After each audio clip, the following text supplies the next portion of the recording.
Mtazamaji, Bwana Yesu asifiwe sana. Jina langu ni Dorcas Kambale kutoka Kenya Assemblies of God Tausa Voi, na ningependa kuwashukuru wale wote wanaofuatilia channel yetu ambayo ni @Wilson Kambale 6099. ukaweze kubarikiwa pamoja nasi.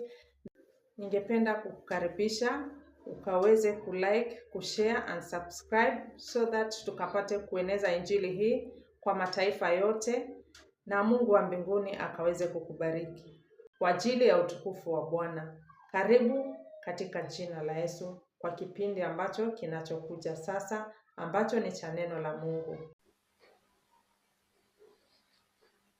Asubuhi tumekuwa na kipindi kizuri cha Bible study na kulikuwa na swali nzuri sana kuhusiana na habari ya wokovu, na kuna wakati mwingine ambapo Paulo alikuwa anajishughulisha kujibu maswali ambayo yalikuwa yanaulizwa ili kuweza kupatia watu fahamu na tuweze kuwa sawa. Kwa hiyo niliweza pia kusikiza, na kuna swali lililoulizwa ijapokuwa majibu hayakutoka na uhakika vile, lakini ni vyema pia kuweza kupata katika andiko.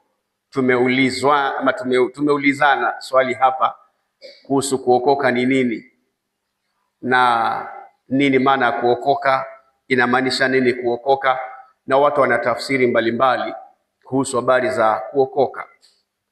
Kuna watu ambao wanadhani kuokoka ni wao kugeuka, wanadhani tukigeuka na tuanze kuenda kanisani basi tumeokoka. Kuna mafundisho aina hiyo. Kuna watu ambao wanasisitiza kuja kanisani kwa watu inatosha, na watu wakiacha pombe tu na kuanza kuja kanisani basi wao wameokoka. Kuna watu wanafikiri kwamba wakisha kuwa active katika shughuli za kanisa basi wameokoka. Nilimsikiza mzee mmoja ambaye zamani alikuwa tu kawaida tu, mambo ya pombe na nini hivyo, maisha ya dunia, lakini wakati umri ulipoendelea kwenda akaamua sasa kuingia kanisani, mpaka akachaguliwa mzee wa kanisa, na mkikutana na kusalimia Bwana asifiwe. Akisimama kushuhudia anasema naitwa fulani fulani na mimi ni mzee wa kanisa, na ushuhuda wake umeisha hapo. Anajihisi ya kwamba nikishajiunga na kanisa na kuwa active basi pale nimekubalika na nimeokoka. Wako wanaofundisha hivyo ya kwamba kuja kanisani na kuingiana na kanisa kabisa na kushika shughuli za kanisa kwa uaminifu, moja kwa moja uwe ni ndugu na unaenda mbinguni. Lakini sivyo. Hivi je, tunaweza kuhubiriana uokovu hapa tulipo hapa kanisani? Na je, hapa tunaweza kuombea watu sala ya toba, ama tunaweza kuombea watu uokovu hapa kanisani? Inawezekana mtu miaka yote amekuwa mshirika, miaka yote amekuwa akija bila kukosa, lakini siku moja akaombea uokovu? Je, itakuwa kumwaibisha ama itakuwa hatuelewi tunachokifanya? Inawezekana mtu tangu kanisa lianze amekuwepo, hakosi kwa ibada. Ukimuuliza kanisa lake ni gani, atasema ni hili, na hakosi, na watu wote wanasema kwamba kweli huyu ni mshirika kanisani na kweli huyu ni ndugu katika Yesu. Na huwa anachanganyikana vile, hatimaye hata nyinyi mnaanza kumsalimia Bwana asifiwe, na mnaendelea hivyo, na hatimaye anajisikia yu sehemu nasi na anaendelea hivyo na anakuwa miongoni mwetu.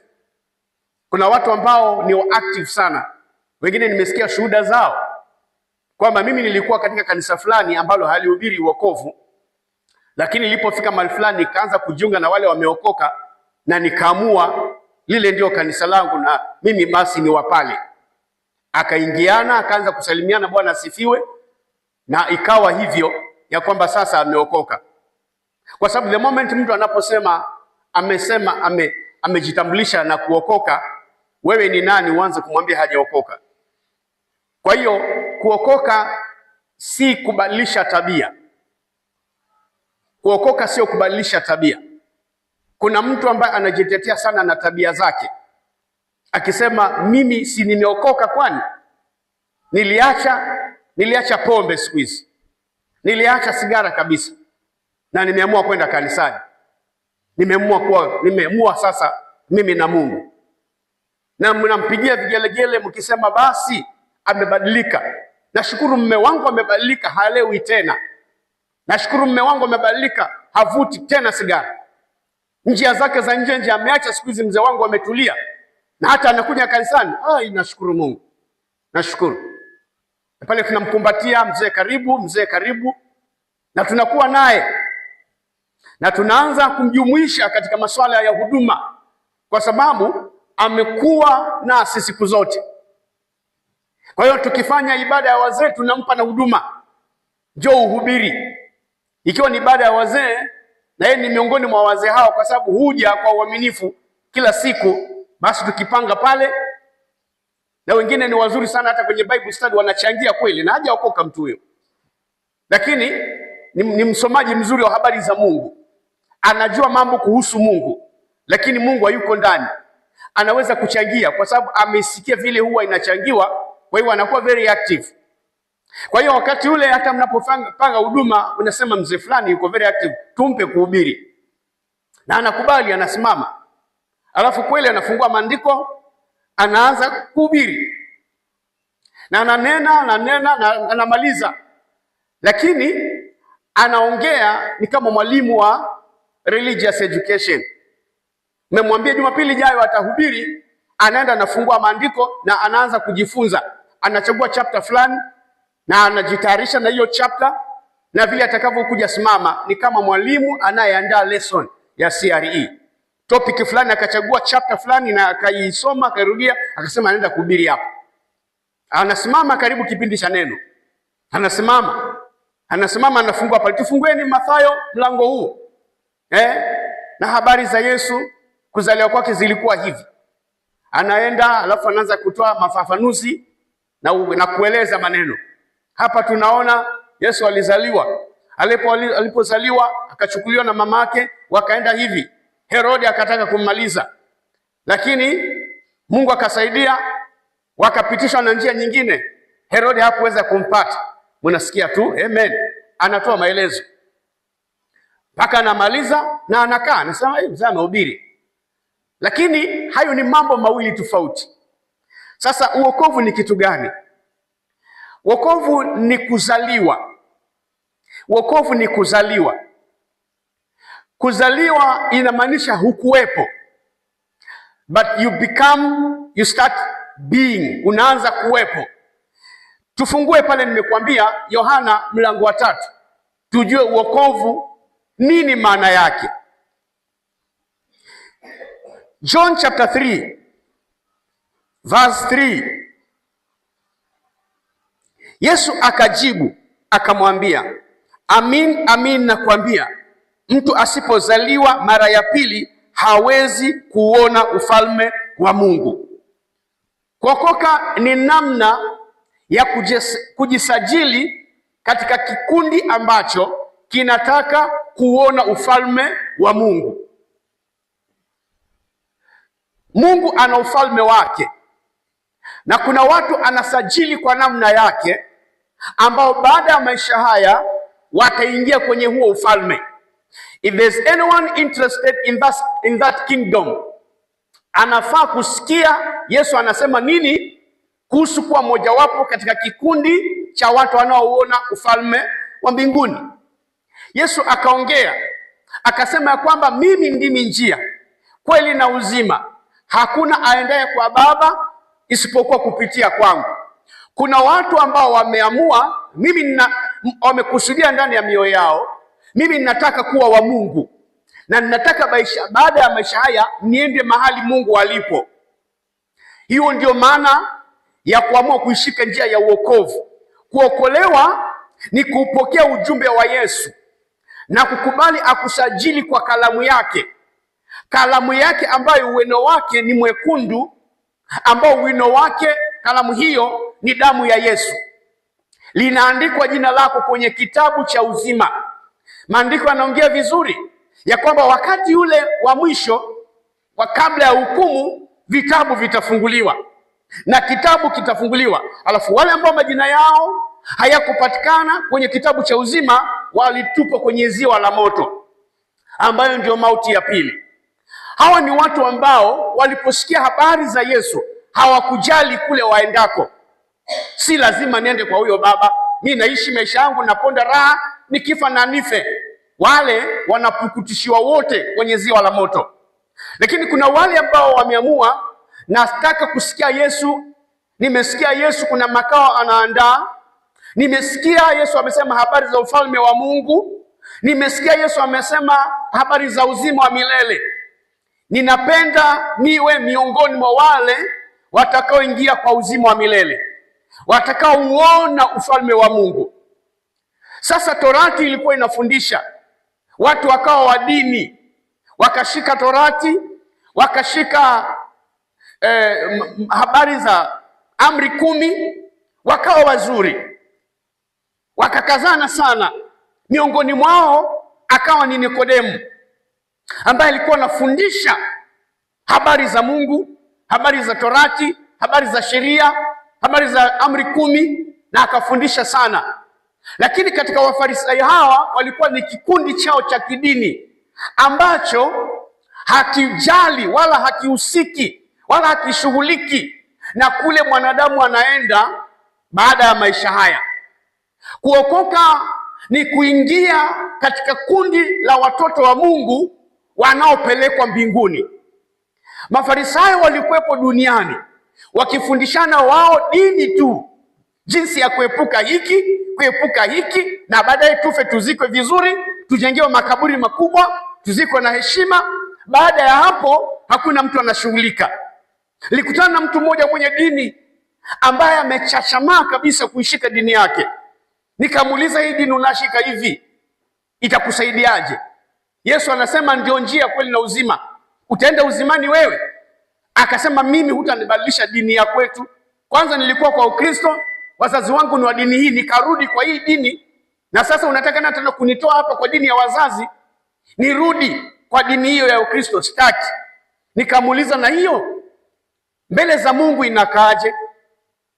Unaenda wapi? Kwa Mungu itakuwa vipi? Akasema, mambo ya Mungu sijui, lakini dini mimi hutanitoa katika dini yangu. And that is so sad. Kwa sababu ikiwa unasema kwamba unayo dini na unasema mambo ya Mungu hujui, then what are you doing? Nikamwambia, basi unahitaji umshike Yesu ambaye ndiye Mungu, ambaye ndiyo itakusaidia wewe kumjua Mungu na hatimaye kuingia kwenye uzima wa milele. Unashikamana na dini unayoiita ni ya wazazi, lakini haikuambii chochote kuhusu Mungu. Anasema kuhusu Mungu sijui, lakini ana dini ameishika. Mafarisayo walikuwa design hiyo. Ndio maana Nikodemu aliposikia habari za Yesu anavyofundisha ufalme wa Mungu, ya kwamba kuna mahali watu wanaweza kwenda wakakaa ramsare milele na milele, na hao wengine watatupwa kwenye ziwa la moto la mateso milele. And Nicodemus was interested. Akasema, nimekuwa mwalimu, nafundisha Torati, lakini tunaishia hapa kupendezana.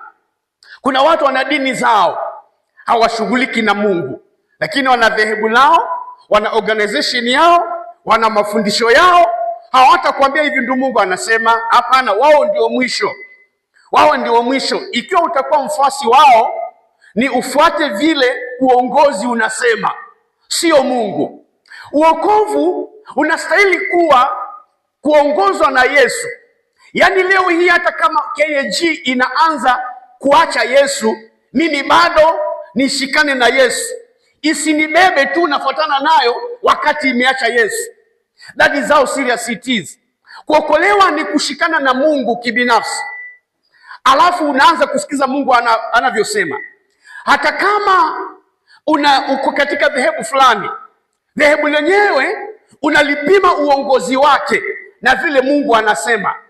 Dhehebu lisio ndio mwisho wa kusema. Kanisa unaloabudu, unaloenda, lisiwe ndio kusema. Hapana, tupime hizo roho. Nilikuwa namuuliza kijana mmoja ambaye alikuwa hapa na sasa hivi yuko katika dhehebu lingine, na ni kijana mzuri. Alikuwa namuuliza dhehebu hilo linafundishaje? Akanielezea ni dhehebu la wokovu kawaida kabisa, tunaamini hii na hii na hii. nikaona ni sawa, hata kama sio letu. Lakini liko dhehebu lingine ambalo nalo tofauti ni majina tu, lakini linahubiri habari ya wokovu, linaamini kuokoka, kubatizwa, kujazwa Roho Mtakatifu, and all is well. Lazima niwe makini, kwa sababu hatutaki. Siku hizi watu wanafuata mtumishi pasipo kujali mtumishi huyu anamcha Mungu ama hamchi, yeye ndio mwisho. Na ndio maana watu wanafanyishwa vituko, kwa sababu wanafuata mtumishi, wao wenyewe hawana habari kuhusu mapenzi ya Mungu ni gani. Kuokolewa ni wakati ambapo unaunganishwa na mapenzi ya Mungu, unaanza kumwelewa Mungu kibinafsi.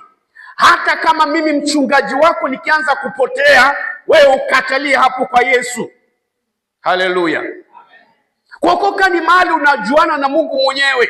Hata mimi mchungaji wako nikianza kuteleza, unaniona huyu anakosea. Sio kwamba nafuata tu, anaporomoka naye tunaporomoka naye, ni mchungaji wetu. Hapana. Mchungaji ameanza kukengeuka, anaanza kuongea vitu kinyume na Yesu, wewe huna habari, unafuata tu. Nikamtania yule kijana, nikamwambia huo mnakunywa mafuta baada ya siku ngapi? Akasema huku hatunywi mafuta. Akaelezea. Nikasema sawa sawa. Kwa sababu kuna watu wameshika tu kanisa letu liko hivyo, na wanashika pasipo kung'amua au kupambanua ni upi ukweli na upi ni uongo. Sasa Biblia imesema pale, Yesu anaelezea wale watu ambao wanataka kuona ufalme wa Mungu, ndio hao wanaookolewa. Sasa wanaokolewa kwa jinsi gani? Kwa kuzaliwa mara ya pili. Kuna ile umezaliwa na mama yako ukawa binadamu, hapo uko tu, na shetani atakuja take over, atakupeleka jehanamu tu, kwa sababu uko hauna mtu. Haujazaliwa mara ya pili. Labda uzaliwe katika ufalme wa giza sasa, maana kuna watu wanauza nafsi zao kwa shetani pia, wakazaliwa kule, wakaamua sasa wao ni watoto katika ufalme ule. Sasa anakuwa binadamu aliyezaliwa na mama yake, kuzaliwa kwa kwanza. In the spirit this person does not exist, hayuko katika roho. Unapokutana na Yesu anakuzaa, unazaliwa mara ya pili, and you begin existing. Sasa unakuwa ni mtoto mchanga ametokea katika ufalme wa Mungu. Hapo ndipo mtu ameokoka. Rudi pale nyuma katika Yohana hiyo chapter 1 ile nilikutajia, inasema hivi, John chapter 1 verse 10, alikuweko ulimwenguni, hata kwa yeye ulimwengu ulipata kuwako, wala ulimwengu haukumtambua. Alikuja kwake, verse 11, alikuja kwake, wala walio wake hawakumpokea, bali wote waliompokea aliwapa uwezo wa kufanyika watoto wa Mungu, ndio wale waliaminio jina lake, waliozaliwa si kwa damu wala kwa mapenzi ya mwili, wala si kwa mapenzi ya mtu, bali kwa Mungu. Kuokoka ni kuzaliwa. You come into existence through getting born. Unazaliwa. Mtoto ambaye hajazaliwa hayupo, akizaliwa amekuwepo, sasa ametokea. Ndivyo inavyotokea nao uokovu pia, unazaliwa. So you don't just join, no, you get born. Unazaliwa. Lazima akuzae Yesu, ujipiane kwa Yesu akuzae yeye. Tumeambia kwamba tunaingia katika ufalme kwa kuzaliwa, si kwa mapenzi, si kwa damu ya mwanadamu, wala si kwa mwili wa mwanadamu, wala si kwa mapenzi ya mtu, bali anazaliwa. Sasa watu wanasema kwamba kumwamini, kwani mimi sinaamini Yesu? Mimi sinaamini Yesu. Kumwamini vipi? Kuna kuzaliwa. Kama hujazaliwa, hata kama umekuja hapa miaka tangu uwe kijana mpaka unazeeka, kama hujawahi kuzaliwa katika mwili wa Kristo, hauko kitabuni. Hauko kitabuni. Kama hukumbuki kuna siku ulizaliwa katika roho, I'm not talking about your birthday. Kama unajua hakuna siku ushawahi kuzaliwa mara ya pili, lakini miaka hii yote unakuja kanisani, you are risking, kwa sababu kitabuni hautakuwepo. Kuna matokeo mengi yanayofanyika wakati mtu anapokuja kumpokea Yesu katika maisha yake. Biblia inasema wale waliompokea walipewa uwezo wa kufanyika watoto wa Mungu. You get that? Katika John 3:3 imesema mtu azaliwe mara pili. Kwa hivyo anakuwa ni mtoto wa mtu. Kwa maana mama akijifungua mtoto, si yule ni mtoto wake. Kwa hiyo sasa, ikiwa tutazaliwa mara pili, kuna yule ametuzaa, anakuwa mzazi wetu katika ulimwengu wa roho. Tutakuwa ni baba wa kiroho aliyekuzaa. Kuna baba aliyekuzaa kimwili, unakuja unazaliwa na mzazi mwingine unayemwita baba, na sasa unaenda kusafiri naye katika maisha mapya. Kuna mababa wawili ambao walitokea katika tukio hili. Unakumbuka wakati Yesu alibaki hekaluni, walio macho, Bwana asifiwe, walio macho, haleluya, ambao wanasinzia Sasa unakumbuka Yesu wakati alibaki hekaluni, sio alisahaulika, hapana, alibaki hekaluni. Wazazi wake wakaondoka safari ya siku ngapi? 3. Wakamkosa wakifikiri yuko pamoja na watu. Wakarudi mpaka wapi? Kwa sauti wapi? Hekaluni. Wakamkuta Yesu pale. Bila shaka walikuwa wamekasirika. Maneno ya Mariamu inaonyesha hakuwa amefurahi, na hatumlaumu. Hata wewe mtoto ambaye unaona hayuko pamoja na wewe, unaanza kumtafuta, unampata after 3 days, lazima kuna vile unakasirika, unasema huyu mtoto, yani huyu mtoto mbona? Kwa hiyo mama Mariamu akafika pale, maneno yake yanakuambia mzazi alikuwa amekasirika. Mbona umetutenda hivi? Mbona umetutenda hivi? Kuna vile wametendwa na nani? Na Yesu. Kuna vile imewaudhi, ama si ndio maneno ya Mariamu? Mwanangu, mbona umetutenda hivi? Yaani kuna vile umetutenda ambavyo haikustahili, umetuudhi. Mbona umetutenda hivi? Unatupa safari ya kurudi, inachosha. Umeenda kiasi kikubwa hivyo na urudi, inachosha, lazima unaudhika. Baba yako na mimi tumekutafuta, baba yako na mimi tumekutafuta. Mariamu anataja baba, alafu Yesu anasema hamkujua ilinipasa kuwa kwa nyumba ya nani? Ya baba yangu. So kuna baba huyo ambaye Mariamu anataja, baba yako na mimi, baba yako Yusufu na mimi tumekutafuta. Lakini kuna baba huyo ambaye Yesu anataja, hamkujua kwamba ilinipasa kuwa nyumbani mwa baba yangu. Baba yangu tena. Kwa hiyo Mariamu, Biblia inasema alisikia, alafu akahifadhi moyoni. Uzuri wa mama huyo, alikuwa so godly, alikuwa macho katika roho, kunasa mambo hivi hivi, hakuwa kielele ovyo ovyo. Alikuwa mtu wa kusikia maneno na kuyahifadhi vizuri spiritually. Hiyo zalat, anasema kasikia, hakuleta maneno, hakuanza what do you mean nini. Alisikia akasema, by the way, niliambiwa aina ya mtoto nitakayezaa, kwa hivyo ndio haya mambo. Biblia inasema akayaweka moyoni. Kwa hiyo sasa, na wewe, huyu baba ambaye Yesu anamzungumzia amekusudia na wewe awe baba yako. Ndio pale kuzaliwa, ili mshee baba, unazaliwa na wewe pia katika familia hiyo, then mnakuwa na baba mmoja. Kwa hiyo huwezi kutokea tu hujazaliwa hapo alafu uanze kusema mimi ni miongoni mwenu. Hamna. Damu ya Yesu ndio inatupatia sisi kuzaliwa. Hatuzaliwi kwa damu ya kibinadamu wala ya mtu, lakini kupitia damu ya Yesu. The moment umempa Yesu maisha yako, you began existing. Umekuwa mwana. Ndio maana anasema waliompokea aliwapa uwezo wa kufanyika watoto wa Mungu. Punde tu ulipompokea Yesu, tayari umezaliwa katika familia ya Kristo. Hivyo wewe ni mwana wa Yesu, wewe ni mtoto wa Mungu. God begins to be your father. Na sasa umeingia pale. Kwa mtu ambaye ameona watu waliozaliwa mara ya pili, na yeye hajazaliwa, hajapitia kuzaliwa kokote, anajiunga na lile kundi, atafuatana nao lakini hatambuliki. Akipimwa DNA haikubali. Damu ya Yesu sisi ilikuja ikatuunganisha. Yesu akipimwa, damu yake na yangu, DNA ikichekiwa, inasema mimi ni mtoto wa Yesu, kwa sababu ile damu yake ilihusika na kuwa mtoto wa damu wa Yesu. Sasa baada ya hapo unakuwa mtoto wa damu wa Mungu kupitia kwa damu ya Yesu.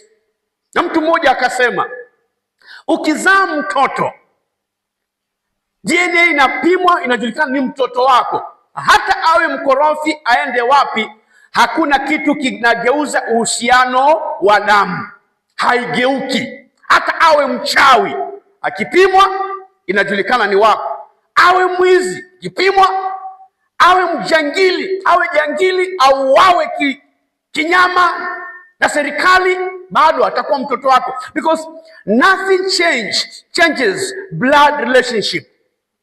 Kwa hiyo mtu anapookolewa tayari ameingia katika uhusiano wa damu na Mungu, anakuwa mtoto wake, na haifanyiki mara mbili, inafanyika hivyo. Akishakuwa mwana, akiendelea hivyo. Na turudi kwenye ule mfano wa mwana mpotevu. Huyu baba alikuwa na watoto wake, haleluya, alikuwa na watoto wake, amewazaa. Tunaambiwa habari za wawili, ambaye mmoja alikuwa mpotevu na mwingine alibaki, au wanatajwa. Huyu ambaye anasema, baba, I am of age, nipatie mali inayoniangukia niondoke, akapewa. Amejiona amekuwa na amekuwa sawa, sasa amekomaa, akapewa, akaondoka, akapewa share yake yote ile ambayo inayemhusu. That means hakuwa na sehemu tena katika ufalme, aligawanyiwa yake yote. Kama ilikuwa ni 1,000,000, walikuwa wagawanye 500,000, basi anapewa 500,000 ni yako, iliyobakia ni ya mwenzako, hauna tena chako kwa kuwa umeiomba wewe. Akaondoka. Lakini kuondoka kwake kailika ile familia, hakukugeuza ya kwamba bado yule ni mtoto wa fulani, ni uhusiano wa damu. Akaenda. Ndio maana wanasema mtoto akikunyia paja sijui huwezi kuikata. Kweli amekunya kwa paja yako na choo yake inanuka vibaya na unasikia vibaya. Amekunya kwenye nguo yako ile ambayo ulikuwa unasafiri nayo unayoipenda, lakini utateta huyu mtoto naye nini. Mwisho wa siku utaiosha na humtupi mtoto, bado unaendelea naye tu, maana ni wako. Sasa huyu mtoto akaondoka na mali zake, ameondoka. Maandiko yanasema akaharibu mali zake na usherati, na akaharibu mali zote, zikamwishia. Zilipomwishia, kumbuka, bado haimfanyi yeye kukoma kusizi kwa mtoto wa fulani. Akasema, by the way, mimi si mtoto wa fulani, kwetu nina kwetu, mimi nina baba kabisa, napajua kwetu, mimi nitarudi kwetu, hakuna kwingine. Tunaongea habari ya kurudi. He came to himself, alijirudia, akasema I ought to go back to my father. Anarudi. Maandiko yanaonyesha vizuri, yanavyofundisha, wakati anarudi kwa baba hamuoni tena kama mgeni, anamuona kwa mbali, anamkimbilia, anambusu sana. Why? Because he was part of him, it was his blood. Kwa hiyo hata akose afike wapi, akirudi, baba mwenye akili timamu atapokea. Kwa hiyo haikukata uhusiano wake na baba. Baada aliporudi, anafanya nini? Anakubaliwa. Sasa swali liliulizwa, kama mtu alikuwa ameokoka na akaacha uokovu akarudi duniani nini na nini, atakapoamua tena kumjia Yesu, anaokoka upya ama vipi? Hilo ndio swali liliulizwa hivyo. Lakini kuna hali ya kuzaliwa na kuna hali ya kurudi ulikokuwa. Mtu ambaye anaokoka for the first time ni tofauti na huyo ambaye alikuwa ameokoka na akapotea. Huyu anarudi, anamrudia Mungu. Kama uamini hayo, twende kwenye Isaya 55. Katika kitabu cha Isaya inaongea juu ya wana wa Israeli. na vitabu vingi of course katika Agano la Kale. Of course the story ni about the children of Israel, na wana wa Israeli wanawakilisha waokovu wa sasa. Kwa hiyo lile lilifanyika taifa takatifu, and there are so many instances ambavyo wana wa Israeli, nasema ufungue Isaya 55, ambao wana wa Israeli walikuwa wanakengeuka, wanamwacha Mungu, alafu Mungu anakasirika, anaachilia mapigo, anaachilia maadui, wanawateka, wanawatesa, hatimaye they come to themselves, wanamlingana Mungu, wanamrudia Mungu, anawasamehe, wanasonga mbele. Hasemi sasa na wabuni upya, ni kurudi. Sasa angalia jinsi inavyosema katika Isaya 55 mstari wa 6, Isaiah 55:6. Mtafuteni Bwana madamu anapatikana, mwiteni madamu yu karibu. Mtu mbaya na aache njia yake, na mtu asiye haki aache mawazo yake. Afanye nini kwa sauti? Amrudie Bwana naye atamrehemu, na arejee kwa Mungu wetu naye atamsamehe kabisa. Underline amrudie.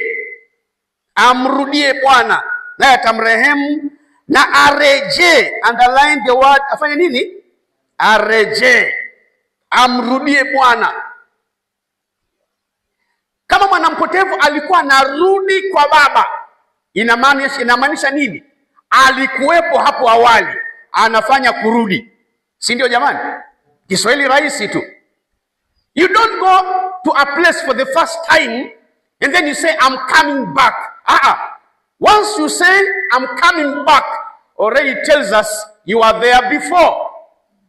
Kwa hiyo hawa ni watu wanaozungumziwa ambao ni mali ya Mungu, wamesajiliwa, wamefanyika taifa takatifu, wakazaliwa na Yesu kwa damu yake, na wakaibwa.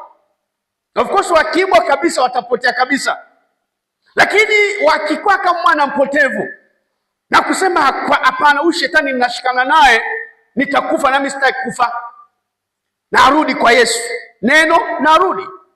Kwa hiyo hawa wanaambiwa mtafuteni Bwana. Ina maana mtu hawezi kuambiwa atafute Bwana na anaabudu sanamu, ni wa shetani. Huyo hawezi tafuta Bwana mpaka aingizwe katika system ya Bwana ndio ajue jinsi ya kumtafuta Bwana. Wanaomtafuta Bwana ni wale ambao wanaofahamu kumuhusu. Tunajua tunamtafuta Bwana kwa njia gani. Tunataka kuboresha ushirika wetu na yeye. Tunataka kufufua kama vile tulivyokuwa tukisema last Sunday, kufufuka kutoka kwa wafu. That means ulikuwa unaishi mbeleni, baadaye ukafa. You come back to life. Coming back to life. You are living before and then you died. Come back to life. Sasa hawa wanaambiwa ya kwamba mtafuteni Bwana. Wanaoambiwa ni waokovu, mtafuteni Bwana. Waokovu ambao wameacha njia. Kuna watu waliambiwa ya kwamba nyinyi mlikuwepo katika nyumba ya Bwana, baadaye mkaiacha nyumba ya Bwana, mkashika mambo yenu, mkasahau, mkatelekeza nyumba ya Bwana. Na kwa kuwa Bwana ni mwenye wivu, anawafuatilia, anawafanya kwamba mtafanya kazi, mtapata mshahara, lakini mweke kwenye mfuko iliyotoboka toboka kwa kuitekeleza nyumba ya Bwana, kwa kuiacha. Maana mlikuwepo hapo awali. Hii nyumba ya Bwana haiwezi kuitiwa mataifa waje waishughulikie. Hapana, lazima itaitiwa wana wa Mungu waliokuwepo, wakatawanyika, wakakosa kujielewa. Sasa they are being called back, they are being restored. A call for restoration inapeanwa kwao, that you need to come back. Wanaambiwa mmepotea, mumeacha njia, mtafuteni Bwana maadamu anapatikana. Yuko hapo kwa ajili yenu, kama vile baba alivyoko nyumbani akilia akisema mwanangu alikufa huyo. Ukisikia maneno yake anasema ya kwamba mwanangu alikuwa amefuka na sasa amekufa na sasa amefufuka. Alikuwa amepotea na sasa amepatikana. Unaona wazazi wale ambao watoto wao wamekuwa abducted, hawajui wako wapi. Wale wazazi wanalia. Wengine wamechukuliwa kwenye nchi za nje. Inasemekana sijui kumetokea nini, they are not aware, maana ni kama habari ni kama wamekufa. Wengine wanasema tufanye mazishi tu ya mwigo, tujue huyu tumezika. Yaani mzazi bado ana kilio cha kumwona mtoto wake akimrudia. And that is how God is even the more. Wakati ambapo mtoto wake anapopotea, anatamani aweze kumrudia. Na ndio maana kila wakati ana wito, anaililia damu yake mwenyewe. Baba huyu alikuwa anaumia kwa sababu ya damu yake iliyopotea. Mtoto aliyepotea atarudi lini? Inamuuma. It is his own blood. And that is how God feels. Wakati tumeokoka tukakengeuka, it pains him. Ndio maana anatoa mwito, anasema rudi. Na mtoto yote alikuwa ameokoka akaanza njia zake, aache njia yake mbaya, amrudie Mungu, naye atamsamehe kabisa, maana ni sehemu yake. Kwa hiyo aokokaye na kupotea haji kuokoka tena, anamrudia Mungu kwa faida yake, alafu Mungu anampokea. Ndio maana anasema tafuteni Bwana maadamu anapatikana, muiteni maadamu yu karibu. Utamuita kama una vigezo vya kumuita. Unafikiri mtaifa pale ataitana? Wewe unajua kuitana kupitia kwa jina la Yesu, kupitia kwa damu ya Yesu. Unavijua hivyo kwa sababu tayari uko ndani ya ufalme. Unapopotea you know what to do. Ndio maana unaambiwa kwamba tukisema hatuna dhambi tutajidanganya wenyewe. Lakini tukizitubu dhambi zetu, yeye ni mwaminifu na wa haki hata kutusamehe na kutusafisha na udhalimu wote. Wanaozungumziwa ni watu waliookoka tayari, lakini wamekengeuka, wanapotea. Wanaambiwa nyinyi mnapotea hivi, lakini nyinyi ni wa yule baba, na baba anasema anataka kuwaona nyumbani. Kwa hiyo ndio anaambiwa mtu mbaya ache njia yake. Hii mambo yananiudhi. Mungu anaongea kwa ufupi. Anasema hii mambo watoto wangu wanafanya haiendi vizuri.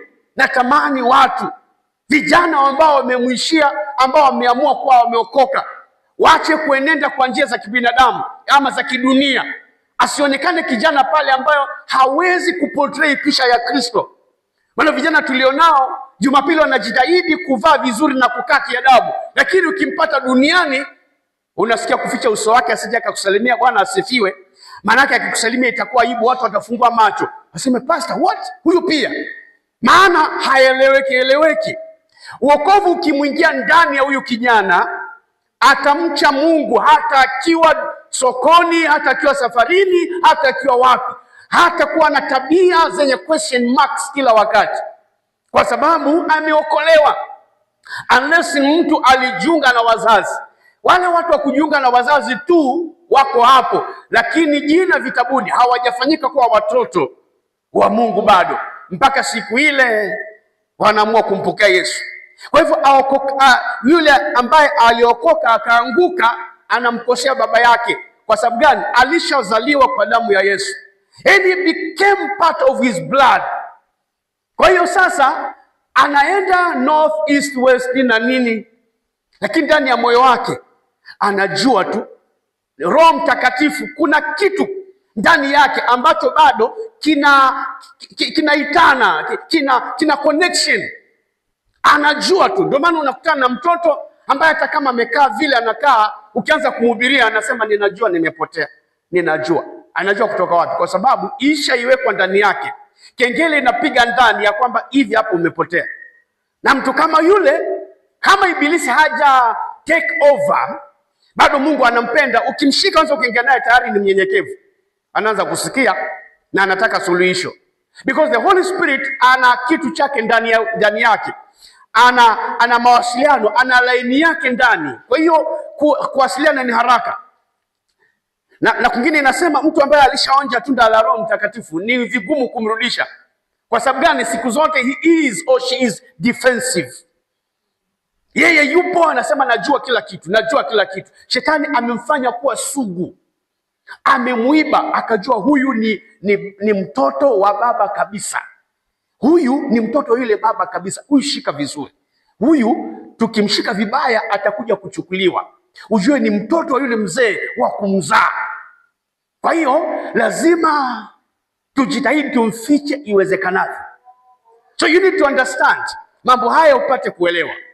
Ndio maana nikasema ikiwa tuko hapa namna hii, hatuokoki kwa sababu tulianza kuja kwa hili kanisa. Hapana. Kama hujawahi kuwa na personal encounter with Jesus Christ, hata kama wewe ni mama, Umekuja ikanisa miaka yote na unajua hujawahi zaliwa mara ya pili. Wewe unaishi tu, lakini kitabuni jina lako halitakuwa. Nafikiri mmeona pale vile Yesu anamwambia Nikodemu, akamwambia vizuri tu, vile amemwambia kwa wazi, akamwambia amin, amin nakwambia. Hii haina njia nyingine. Anamwambia amin, amin nakwambia, mtu asipozaliwa mara ya pili hawezi kuona ufalme wa Mungu. Kwa hiyo hapa tulipo, sijui kama ni wangapi wanataka kuona ufalme wa Mungu. Of course kuna watu ambao hawashughuliki na huo ufalme, wanajishughulika na kuwa safi. Kama yule nilikwambia anajishughulisha na dini yake, lakini usimulize habari za ufalme wa Mungu. So the guy is not interested with the kingdom of God, lakini dini anang'ang'ana nayo. Tunaweza kuwa na watu hapa wanaopenda kuimba, hata wanaimbisha hata praise and worship, maana sauti ipo, kipawa kapewa, anaimbisha kabisa, kwaya yumo, kila mahali yumo, lakini anajua vizuri jina halijawahi kuingizwa kwenye kitabu. Hakuna mtu atakuzuia kuendelea kuja kanisani. Kuna watu tunakuja kanisani, ni mama ni baba, si uokoke, nitaokoka tu, niko sawa, lakini hakosi kanisani. Ushuhuda hana, ukimwambia salimia watu, of course kwa kuwa mwana hayuko, hana testimony. Kila siku iko hivyo. Sasa tunataka kuona ufalme wa Mungu. Ujiulize tu, kweli mimi nimekuwa mwaminifu kanisani? Hata pasta ananipenda sana kwa sababu huwa niko mstari wa mbele. Mimi ni kijana, pasta ananipenda sana, akitaka kusafiri ananiita, tunaenda pamoja. Pasta ananipenda sana, ananisimamia hii, ananisaidia hapa na pale. Yaani akihubiriwa habari ya wokovu asema nini? Mimi pasta ushinda naye. Mimi watu wa Mungu, mimi huwa nashinda na watu wa Mungu. Kwanza watu wa Mungu ndio marafiki zangu zaidi. Watu wa Mungu ndio marafiki zangu zaidi. Umeokoka? Wewe unaongea habari hizo. Mabishop wengi wananijua. Wewe anajulikana na maaskofu, ni marafiki wa maaskofu, na anapotelea pale. Yesu anajua tu. Anaangalia, anasema nawajua walio wangu. Watu ambao niliowazaa, nikasikia uchungu wa kuwazaa. Tunaambiwa sisi tumenunuliwa kwa damu ya thamani, ambayo ilimfanya akasikia uchungu. Wakati anakuzaa alisikia uchungu. Now that pains him. Ndio maana anataka kuelewa, sitaki kuletea watoto nisio ambao hawajai kutambua mimi kuwazaa wao watoto wangu. Imesema vizuri, wale waliompokea walipewa uwezo wa kufanyika wana wa Mungu, watoto wa Mungu. Kama hujampokea hauko mtoto wa Mungu. Hata kama unakuja hapa Nicodemus haambia kwamba mwalimu, kazana na kufundisha dini, hivyo utaona ufalme wa mbinguni. Aliambiwa mambo ni haya, mmeniona mimi nimekuja, mmekashikilia dini yenu Musa na nini na nini, mimi hamunitaki. Eleweni, mimi ndio nimeleta wokovu, na mtu asipopitia kwangu kuingia kule ni uongo. Fundisha dini, watu washike vile wanataka, lakini kama if it is not about me and the way to salvation, you're wasting your time. Amini nakwambia, mtu akigomea kuzaliwa mara ya pili, ufalme wa Mungu hatauona. Sasa kama tutakuwa hapa ufalme wa Mungu hatutauona, basi tunaenda wapi? Hatuna tofauti na yule bwana aliyesema mambo ya Mungu sijui, lakini dini ya kwetu siachi. There are so many people ambao wako waaminifu kwa dini, lakini Mungu hawataki. Waambie maandiko yanasema hivyo, anasema asio hivyo pastor wetu alituambia. Waambie maandiko yanasema hivyo, asio hivyo padri wetu ametuambia. Waambie Biblia inasema hivyo, kanisa letu walifundishi hivyo. Yesu anasema nataka kukuokoa. Dini yetu hataokoki. Yeye ndio mwenye mbingu. Kwa hiyo ni vyema ipate kueleweka. Usije ukajifariji hapo kwa sababu ukosekani kanisa tangu udogo na unajisikia uko salama, uko vizuri. Usidanganyike. Unamhitaji Yesu akuzae, uzaliwe mara ya pili. Hapo ulipo umezaliwa mara ya kwanza tu na tunakuja na wewe, lakini kitambulisho huna. Wewe ni rafiki wa Wakenya. Mahali Wakenya wako upo.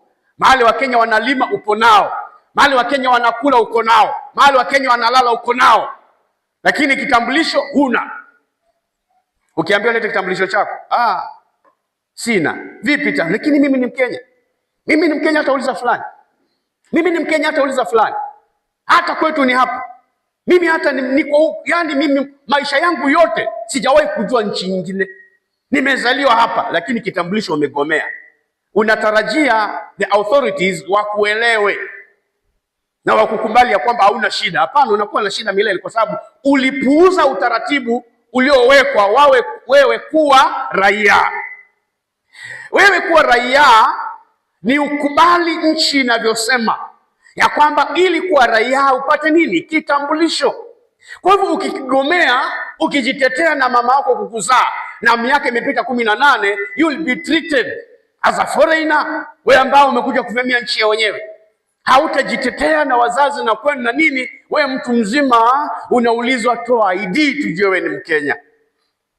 Kwa hiyo na sisi tunaweza kuwa hatukuwa raia, lakini kwa kupewa ID na Yesu kupita kwa damu yake tukafanyika wananchi. Maana si mtu anaweza kuwa ni Mtanzania lakini alipoingia Kenya akatafuta uraia akawa Mkenya. Ni kwa jinsi ya kupata ID tu unajitetea. Na Yesu ana kitambulisho chake ambacho nimekuambia kinaandikwa majina yako kwa damu yake. Kubali hiyo ili uweze kuwa vizuri. Kwa nini nimekuja hiyo? Mungu alikuwa amependa tujifunze mambo haya, kwa sababu nilisikia jinsi ambavyo majibu yanavyotoka. Nikaona hapa, okay, kuna wajibu kama wa Paulo hapa, that you need to address this issue. Na Roho Mtakatifu akanisaidia sasa kunipeleka katika area hiyo vizuri, ili pasije pakapotea mtu kwa kigezo ya kwamba huwa anakuja kanisani siku zote, lakini Yesu hajawahi kuwa naye. Usione aibu siku moja, usione aibu kuja kuokoka. Mimi hapa tulipokuja, nashukuru Mungu, kuna vijana walikuwa wakakamavu. Nilipokuja hapa kuta vijana wengi madhabahuni wanaoongoza uimbaji, praise and worship team wanaongoza, wengi vijana hapa walikuwa madhabahuni. Na Mungu akatusaidia na injili ya Bwana ikawa inakuwa wazi, na hapa kanisani kusema wangapi wanataka kumpokea Yesu. Walinyanyuka miongoni mwa praise and worship members wakaja mbele. Sikuwacheka, niliwaelewa ya kwamba inategemea walielewa nini hapo before, and they got born again, hata kama walikuwa wanaimbisha. Ndio maana nakwambia inawezekana hata kuhubiri unahubiri. Kule mimi nimetoka katika dhehebu lile ambalo mimi nilikuwa, watu walikuwa wanahubiri na hawajaokoka. Ikiwa wewe umekazana kabisa, unapewa hata mpaka na nguo zile nyeupe na hujaokoka. Ukionekana tu you are active katika mambo ya kanisa, basi wewe ni ndugu, unavikwa, unapewa cheo fulani hapa na nguo unavikwa nyeupe, sasa wewe ni mmoja na Yesu huna. Kwa masuala yote ya kanisa madhabahuni, unawekwa madhabahuni, mtu hujaokoka kabisa, lakini madhabahuni yupo. Kwa nini? You've just shown commitment. Now we don't get born again by showing commitment to the church or to a certain denomination. Hapana, it has to be by birth through the blood of Jesus Christ. Hallelujah. Kwa hiyo mpendwa, usirisi maisha yako. Kama kijana unajua hujawahi okoka, mama kama uko hapo unajua hujawahi kuokoka, wewe kapo ukiona tu hai nani aibu kubwa hivi, sasa lakini sasa ndio hivyo shida. Unangoja siku ile vitabu vitafunguliwa na wewe unajua vizuri all along sijawahi kupokea kitambulisho, mimi naenda tu. Unaelewa tu vitabu hakika vikifunguliwa mimi najua langu haliko. Sasa hujawahi kwenda kupokea. Unajua kabisa hakika. How do you expect now produce your ID? That is how serious things are. Kwingine watu hawatajali hiyo. Watafundishana jaeni na mtoe sadaka. Jaeni mtoe sadaka. Give sadaka. Umeokoka hujaokoka, mbona kapu mjaze na gari nzito niendeshe na nikule vizuri, kwa sababu nina timu kubwa, na nikiona kwamba mnataka msaada sana, kwa sababu mimi sijali habari za Mungu, naweza kuangalia nishikana na marafiki ambao wanaendelea kuchukua pawa mahali, ili nijue nitavutaje watu, ili niwe nao niwavute wajae wazidi kutoa, na tuunde mbinu ili kwamba hela zijae. Huo ndio ulimwengu leo kwa sasa. Lakini sasa itamfaidi nini mtu kupata ulimwengu mzima alafu apoteze nafsi yake? Ini faidi mimi niwe na wafundisha, najua kabisa mimi nilikengeuka, kile licho nacho si cha Mungu, na mimi ninakazana kuangusha na kuwaviringisha na nguvu ambazo si za Mungu. Najua vizuri kule niendako na nyinyi mko hapo tu, si itanifaidi nini baada ya muda huu? Kwamba pale sasa natokea mbele za Mungu peke yangu, najua jina langu hajaisajiliwa, itakuwa hasara kubwa kiasi gani hiyo? Kwa sababu sasa mimi hakuna mtu, you are not teaching anyone a lesson. Nilikwambia kuna binti mmoja nilipokuwa Voi, binti mmoja ambaye alikuwa si kama alikuwa ameokoka akaacha. Sasa askofu alikuwa anamfuatilia, akaongea na yeye akamdanganya kwamba bado nimeokoka naendelea vizuri. Tulikuwa tunafanya kazi pamoja. Halafu sasa tulipoingia kazi akaanza kusema nilikutana na Pastor Wanyambu, akaniuliza anaendeleaje, nikamdanganya. Ana kule ilikuwa kukutana naye wewe utoe ushuhuda, nimeokoka, Yesu amezidi kuwa kimbilio langu, nilikuwa ushuhuda ni kama ukariri vile. Nimeokoka, nazidi kumpenda Bwana, amezidi kuwa kimbilio langu na tegemeo, namtegemea kwa siku moja au baada nyingine. Ilikuwa ushuhuda ni kama uliokaririwa vile. So someone sat down akaona ushuhuda unaendaga hivi. Akikutana askofu wetu anapenda kujua unaendeleaje. Akisalimia anakuza unaendeleaje. And the girl started explaining himself. Akatoa ushuhuda uongo ili amridhishe bishop na aende. Tunakutana asubuhi, ananiambia nilikutana na Pastor Wanyambu, nikamdanganya. Nao wewe una teach nani lesson? Because unadanganya wewe, mtumishi wa Mungu anaondoka. Afadhali useme siendelee vizuri akusaidie. But the moment tunasema kwamba niko sawa, nimeokoka, nampenda Bwana, unajua upotea, hasara inakuwa kwako. Ndio maana anasema kwamba ni vyema uchunge maisha yako, because life hawezi share na mtu. I will not share this life with anyone. Mahali nitaingia hautanisaidia.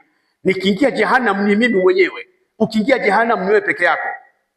Hakuna vile huu moto umezidi to share ili upungue kwangu. Ukitumbukia pale ni hivyo.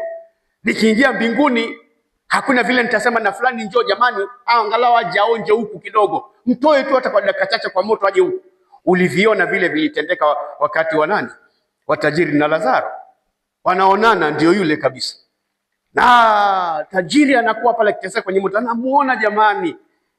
Anamuona Lazaro vile ametulia pale na kuyeni kuzuri pale kwa green kwema vizuri, asema chemichemi ya maji yani kuzuri pale, na mimi hapa ni moto mkali. Sema mtume Lazaro atumbukize kidole kwenye maji tu, hilo tone lije na kidole hivyo aje aburudishe ulimi. Alikuwa anateseka kiasi cha kutamani tone la kutoka kwa kidole. There comes a time ambata hujali usafi. Fikiria mtu akuletea maji ambayo ametia vidole, utamgombeza sana. Kitia maji unaweka vidole ndani. Lakini huyu bwana tumbukiza alete hivyo hivyo. Ndagilamba tu. Lakini akaambiwa hiyo haiendi hivi. Hakuna uhusiano tena. Tumewekwa shimo kubwa ili walio kule hawezi vuka huku na sisi tuweze vuka kule. Hiyo story tulikuwa pamoja kule. Na akaambiwa kwamba mlikuwa hapo duniani ni nafasi nzuri. Tajiri aliona ufahari na kula vizuri na anasa ndio maisha. Akajibamba duniani vile anataka, na wewe uliishi katika taabu, uzuri ulimcha Mungu, sasa hivi anaburudishwa na wewe unaumizwa. Hakuna tena kujisaidia. Unaona Lazaro yuko kichoyo kabisa. Yuko kwenye ile sofa set ambayo ni kubwa, ambayo ya uchoyo. Na inaruhusiwa hivyo. Haiketi watu wawili, ni wewe na ni wewe. Ukianza kusema hii inachukua nafasi sana, ni yangu hii nafasi. Haikuhusu. Hata nikikupisha uwezi kaa, maana uruhusiwi. Kwa hivyo acha mimi ameketi kifuani mwa Ibrahim. Alitamani sana kama anaweza kuhurumiwa, lakini muda huo hauko. Ndio sasa akaona now that kesi yangu imeshamalizwa, siwezi kujisaidia. Kuna watu pale ambao wana nafasi ya kujibadilisha before waje huku. Ndio akasema atumwe mtu aende awahubirie wasije wakaingia hapa. Kile ninachokisema, this life is very personal. Maisha haya mteule wa Mungu ni ya kibinafsi sana. Yaani ni hali ya mtu na Mungu ni ya kibinafsi. Usikae hivyo wasema, mbona watu wengi tu tunaenda, hata wakati huo nakumbuka tulienda tulifuata hivyo, tulikuwa na kina nani na hata sasa bado tuko nao kanisani na si wanaimba tu. Hiyo ndio lugha iliyoko sasa hivi. Ukiambiwa ukiimba nyimbo za gospel unastahili uokoke ili uhubiri injili ya kweli unayojua. Nasema hii injili ni biashara. Wangapi wanaziimba na the living large, wanaendelea vizuri. Kwanza gospel song, gospel music ndio inauza. Si lazima uokoke kwa sababu mtu anaimba. Na ndio maana unatoa nyimbo zingine za ajabu, unasema injili ya Yesu inakufanya uwe zuzu, na unasema ni gospel, na mko hapo tu. Mapenzi yake Yesu ananifanya mimi niwe zuzu. Sasa hiyo kweli tunaokolewa tuwe mazuzu? And you call that gospel, na kwa sababu imetaja Yesu. Some of these things ziko za maajabu sana, na mwenyewe anaona kama inaweza nipata, anaweza niuliza maswali sana, but yanishangaza my sister, the way you sang. Si gospel hii mapenzi yake yanafanya uwe zuzu. Sasa my sister, wewe ulimba wimbo huo mapenzi